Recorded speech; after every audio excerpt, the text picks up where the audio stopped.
Gente, eu voltei aqui numa terceira parte desse vídeo, desse tema aqui, desse tópico, porque o Espírito Santo me incomodou fortemente nessa referência que se encontra em Provérbios capítulo 28 e versículo 13.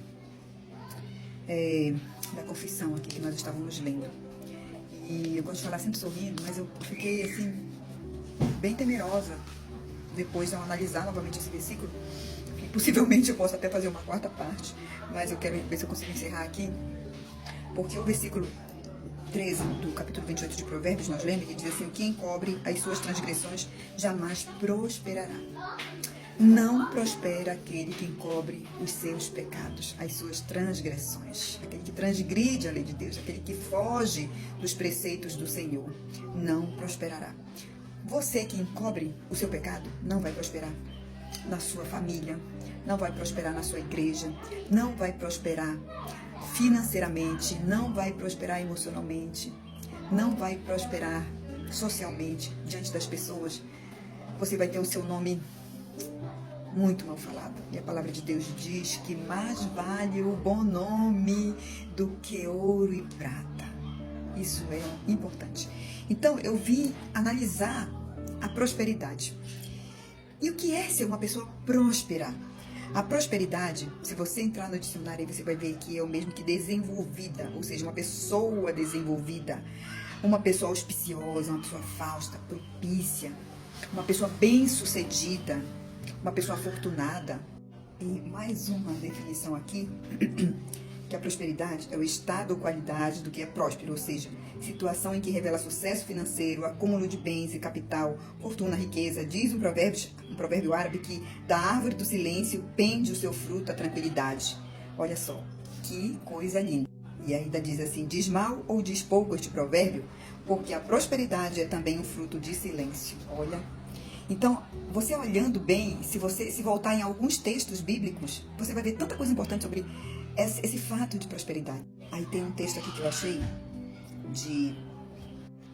aqui, Jeremias 29:11, que diz assim: porque sou eu quem conheço os planos que tenho para vocês, diz o Senhor, planos de fazê-los prosperar e não de causar dano, planos de dar a vocês esperança e um futuro. Olha só, quanto é maravilhoso a prosperidade. É importante que nós tenhamos a prosperidade. Se você vê as histórias bíblicas, nós vamos já falar sobre uma aqui. Peraí.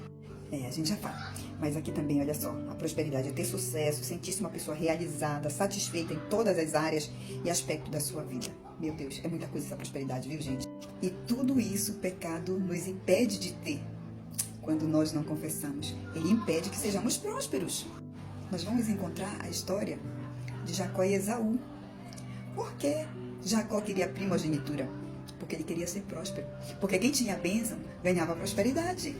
Então, por isso, Jacó queria a primogenitura. Porque, olha só, um filho que possuía a primogenitura herdava não apenas as terras e as possessões do pai, mas a posição, olha só, mas a posição do pai como líder espiritual da família e a autoridade para presidir. Isso é tremendo, isso é maravilhoso. Esse filho que herdava a primogenitura, que era o primogênito que herdava a bênção do pai, podia ser que o pai não fosse um homem rico, né?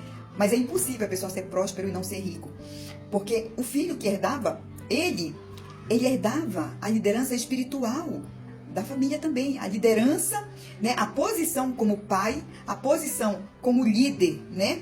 E um líder espiritual da família. Era por isso que Jacó queria a bênção da primogenitura. Talvez Jacó nem quisesse os bens, né? Ele nem queria os bens do pai, ele queria a primogenitura, a bênção, porque com a bênção ele seria próspero. Não importa o lugar que ele estivesse, como não importou. Ele foi próspero. Lá o homem dizia: olha, faz assim, o que nascer malhado, e foi aquela história que você já conhece. E todas as vezes que Jacó fazia, dava certo, e o homem vinha, mudava de novo, o sogro mudava de novo, e acontecia que Jacó prosperava e aquele homem ficava agoniado, porque ele não sabia mais o que fazer. Então, é importante ter a bênção. Com a bênção, você vai conseguir outras coisas.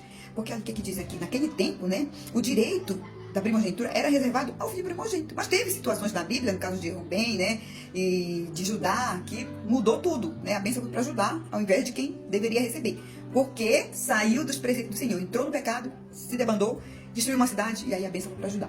Então, veja bem, então significava não apenas os benefícios espirituais, mas também as vantagens materiais. Além do espiritual, aí vinha a bênção material. Por quê? Porque a primogenitura dava esse direito. Entendeu? Então, só podia acontecer quando o pai morresse. E aí, antes que Isaac morresse, Jacó foi lá, comprou do irmão por um prato de lentilha. Aí, se você for ver o que é uma lentilha, né? É uma coisa importante, mas não a ponto de valer o direito da primogenitura. Aí nós vamos olhar aqui, que vê, vou ler para você aqui. Com o que Esaú trocou a sua primogenitura? Aqui. A lentilha é importante fonte de proteína, vitaminas e minerais como cálcio e ferro. Ela também é rica em fibras que ajudam no bom funcionamento do trato digestivo e pode contribuir positivamente para a perda de peso. Entendeu? Então foi por isso que Esaú trocou a sua primogenitura por um prato de lentilha. Quem sabe ele estava precisando, né? Ninguém sabe se ele estava gordo, de repente ele queria emagrecer. Olha, mais uma coisa importante aqui, olha. O filho primogênito também carrega uma imagem de grande importância devido ao fato de ser primeiro representante de uma linha de descendências. Olha que importância isso. Os filhos mais velhos recebiam o dom da primogenitura, ou seja, quando os chefes da família morriam, eram os primogênitos a assumir essa posição e comandar. Veja bem, era o comando, era a autoridade, era o respeito, era a linhagem, era o espiritual. Olha que coisa tremenda, gente. Eu estou emocionada com essa parte aqui, que eu não quero nem sair daqui, tá tão gostoso. Sabe, é maravilhoso você meditar nisso aqui. O que é prosperidade? Gente do céu, que maravilha. Eu acho que nós vamos pro quarto vídeo, viu? Porque olha o que diz aqui. Jacó se vestiu como Esaú e levou a refeição ao seu pai. Isaac abençoou Jacó com o direito de primogenitura. Quando Esaú voltou, ele ficou muito zangado com Jacó, mas a primogenitura foi dada a Jacó, porque ele guardava os mandamentos do Senhor e Esaú não. Olha só que tremendo, gente. E você recebe essa autoridade, esse respeito quando você guarda os mandamentos do Senhor. Vamos pro quarto vídeo pra gente encerrar.